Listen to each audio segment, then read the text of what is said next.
أهلًا بيكم يا شباب، إيه الأخبار؟ يا رب تكونوا بألف خير. تخيل معايا كده أول project أنا اشتغلت عليه في مجال تحليل البيانات كان إمتى وجالي إزاي أصلًا؟ الproject ده جالي من تقريبًا 5، 6 سنين بداية ما بدأت في مجال تحليل البيانات عن طريق السوشيال ميديا طبعًا، وكان في فترة زمنية كده كنت أنا باتعلم فيها مجال تحليل البيانات وانزّل كل معلومة أعرفها عن مجال تحليل البيانات، وكل project كنت باعمله كنت بانزّله على جروبات الفيسبوك وLinkedIn وهكذا. لحد ما لقيت شخص داخل بيتواصل معايا، أنا فلان الفلاني من الشركة الفلانية في السعودية، وعايزينك تعمل معانا project data analysis. طيب حلو جدًا، تعالَ نعمل meeting سوا عشان نعرف تفاصيل الdata وتفاصيل الbusiness ونقدر نطلع بinsights شكلها عامل إزاي والresult هتبقى عاملة إزاي.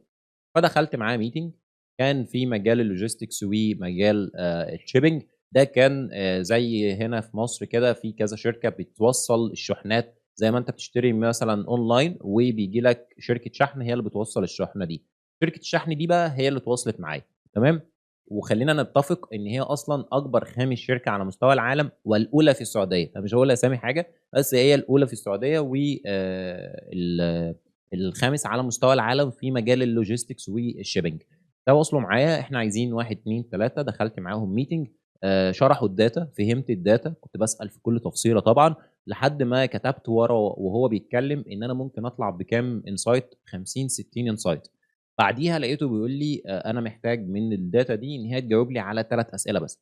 أنا خدت تقريبًا من أسبوع ل10 أيام بنيت الproject وقُمت باعت له الproject، طبعًا ضِفت على ال3، 4 أسئلة اللي هو ضافهم أو سألهم أو هو محتاجهم 3، 4 insights كمان، وقُمت باعت له الdashboard. اتبسط جدًا والproject كان عاجبه جدًا، سواء بقى في الdesign أو الinsights شكلها عامل إزاي وهكذا. وبعدين قُمت داخل معاه شارح له الproject ده هتتعامل معاه بشكل عامل إزاي، وكفى الله المؤمنين شر القتال.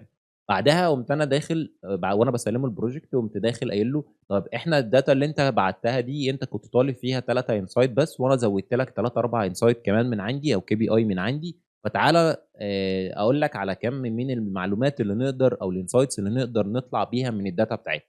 وبدأت أشرح له أكتر من 50، 60 insight نقدر نستفاد من الdata دي بالشكل ده.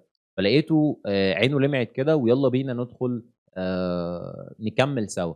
أنا عايز أقول لك من أسبوع و10 أيام الproject كان خلصان، ل6 شهور كمّلنا سوا. ف الموضوع هنا بيكمن في قصتين.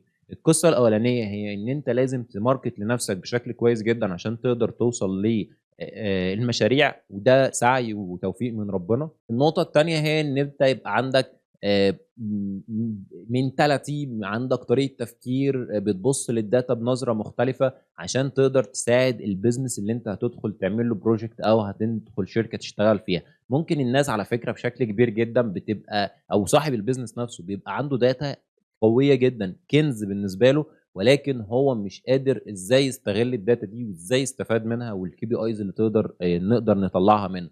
دورك أنت كdata analyst بقى هي إن أنت تبقى فاهم أصلًا أي data تيجي تحت منّك إزاي تطلع منها بinsights حتى لو الbusiness نفسه مش عارف إن هو إزاي يستخدم الdata دي أو يستغلها بشكل كويس. زي ما بيقولوا كده تطلّع من الفسيخ شربات. هو مش قادر إن هو يستغل الdata، دورك إنّك تعرّفه إزاي يستغل الdata. فأول project بالنسبة لي والحمد لله دي كانت انطلاقة بعد كده لحاجات كتيرة جدًا، هي إن أنا اشتغلت مع شركة في السعودية 6 شهور تقريبًا، وكان في مجال الlogistics والshipping، وكان بصراحة من المشاريع اللي أنا اتعلمت فيها، لإن كان بينطلب بقى منّي خلال ال6 شهور دول حاجات أنا كنت ممكن ما أكونش عارفها، فكنت باروح أدوّر عليها وأتعلمها عشان أطبّقها في الproject ده.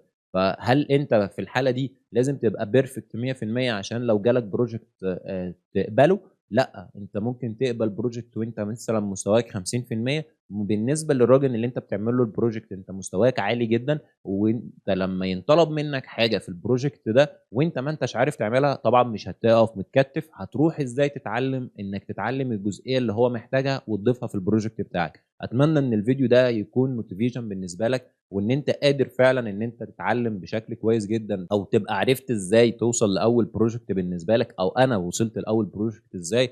أشوفكم على خير والسلام عليكم ورحمة الله وبركاته.